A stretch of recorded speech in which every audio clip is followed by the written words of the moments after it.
Lammöfen sind 2 Kilometer lang. Wenn du mal drinnen bist, ab der Hälfte kommst du dann immer raus. Das musst du bewusst sein. Das heißt, wenn da irgendein Fehler passiert, bist du in der Schlucht drinnen gefangen, sage ich mal. Und ja, musst schauen, wie du mit der Situation zurechtkommst. Und als Abtenauer aus Denningau, Salzburger, musst du einfach, genauso wie die Bergsteiger irgendwann einmal die eigene Nordwand bezwingen wollen, möchtest du unbedingt einmal, wenn du ehrgeizig bist und sportlich ambitioniert, dann möchtest du einfach da mal durchfahren. Das muss einfach sein.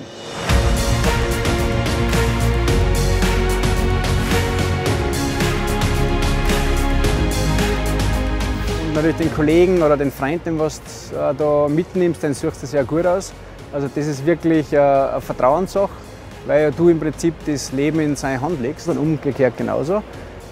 Ist also sehr, sehr viel Vertrauenssache. Also in die Lammöfen schaut es so aus, die Eingangsstelle ist schwer einsichtig, da muss man so ein bisschen so einen geheimen Zugang wissen, dass man hinfindet. Das ist so ein Bundesheersteig mit einem Waffenarsenal drinnen in einer Höhle, das muss man wissen, das weiß man aus Denningau als Einheimischer. Die Eingangsstufe ist je nach Wasserstand ca. 2 Meter hoch. Dann folgen 3 verschiedene Stufen, wo man genau wissen muss, wo man es fährt, rein in den Dom.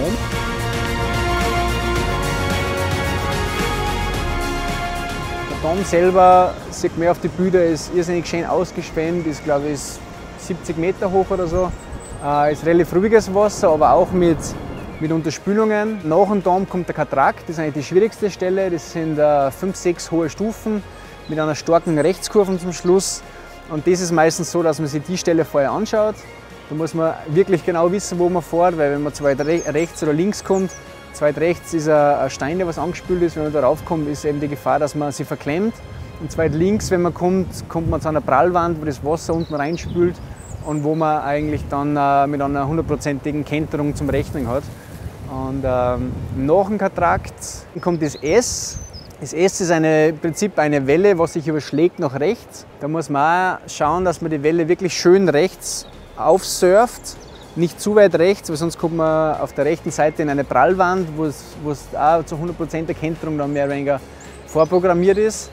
Nach dem S kommt die Kompression, das heißt, das ganze Wasser wird dann zusammengedrückt in einen Schlitz rein. Das sollte man schön in der Mitte fahren. Danach kommt der Ausgangsfall, der was eben bei sehr, sehr wenig Wasser im Winter bis zu 2 Meter hoch ist.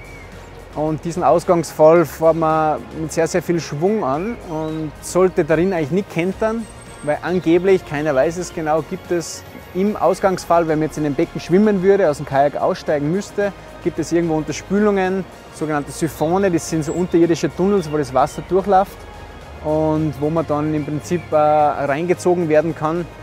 Das soll man vermeiden. Für viele, die was anfangen zum Kajakfahren, überraschend ist, wenn ich jetzt von oben wo runter schaue und ich mir denke, okay, das schaut eigentlich nicht so wild aus und da fahren wir einfach runter, das ist kein Problem. Wenn ich dann im Kajak selber sitze und plötzlich drinnen bin und denke mir, boah, irgendwie kann ich mich an das gar nicht mehr erinnern. Also man muss das vorher wirklich automatisieren, man muss die Strecken auswendig kennen und dann kann man richtig lässige Abenteuer drin erleben und auch Spaß haben.